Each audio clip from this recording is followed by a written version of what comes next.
Hola amigos del Excel, hoy os quiero mostrar cómo importar datos desde un sitio web. Para ello vamos a utilizar Power BI, es bastante sencillo.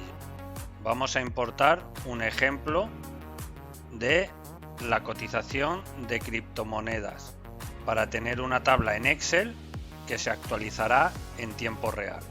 Bien, ¿cómo lo hacemos? Nos vamos al Excel, nos vamos a datos, obtener datos, otras fuentes de la web.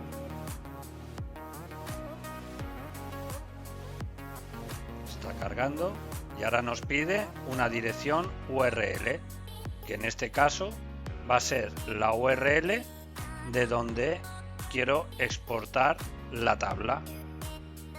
Control C, me vengo al Excel, Control V, aceptar.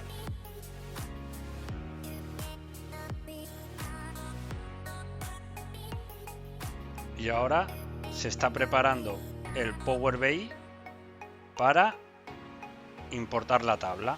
Lo que está haciendo en este momento es buscar en la URL que le acabo de pasar todas las tablas que él podría importar.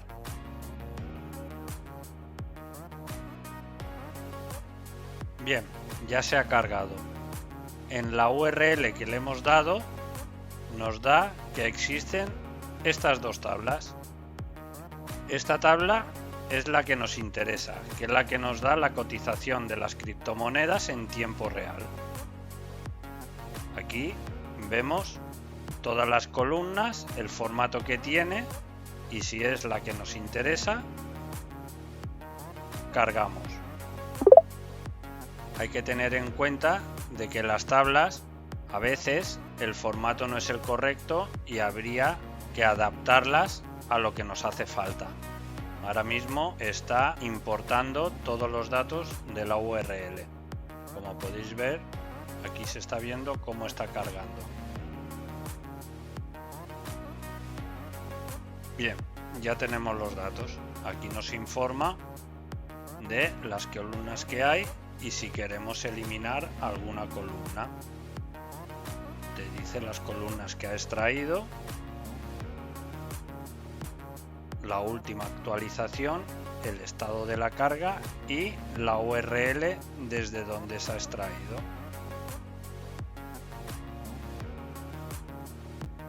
Y cargaríamos la tabla. Power BI es una herramienta muy potente.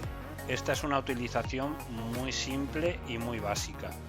Lo que hemos hecho ha sido una conexión desde una URL a nuestro Excel y en este caso de una tabla de cotización que se va actualizando en tiempo real. Solamente tendríamos que ir a datos, actualizar y actualizar. Y como podéis observar, vuelve a actualizar la tabla. Y nos vuelve a dar la misma información y en el momento que se ha actualizado. Bueno, espero se hayan resuelto tus dudas. Si te ha gustado, dale a like, comparte y suscríbete para más vídeos como este. Déjame en los comentarios qué te ha parecido el contenido, cómo puedo mejorarlo o si quieres que haga algún tutorial específico. Me ayudarás mucho. También puedes seguirme en las redes sociales. Hasta pronto.